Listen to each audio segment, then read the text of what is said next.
ആണധികാരത്തിന്റെ ചിഹ്നമായ Enfield അത് ജനിച്ച ഇംഗ്ലണ്ടിൽ അവസാനിച്ചു.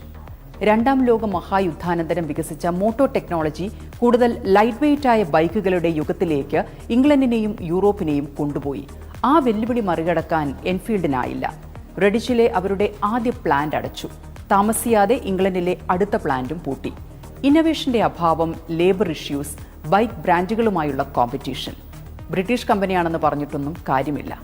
1971 ഒറിജിനൽ എൻഫീൽഡ് സൈക്കിൾ കമ്പനി പൂർണ്ണമായും പ്രവർത്തനം നിർത്തി. പക്ഷേ കരുത്തിനെ സ്നേഹിക്കുന്ന ഇന്ത്യൻ മനസ്സുകൾക്ക് ബുള്ളറ്റിനെ ഒഴിവാക്കാനാകുമോ?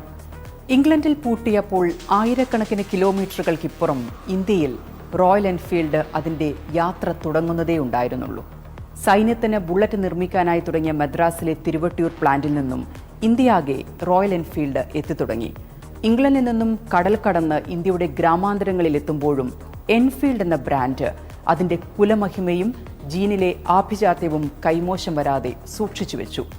സമൂഹത്തിലെ ഉന്നതരായ ബലവാന്മാരായ ആളുകൾക്ക് ചേരുന്ന വാഹനമെന്ന ഖ്യാതി എൻഫീൽഡ് അങ്ങെടുത്തു. 1980-കളായപ്പോഴേക്ക് കേരളത്തിൽ ഉൾപ്പെടെ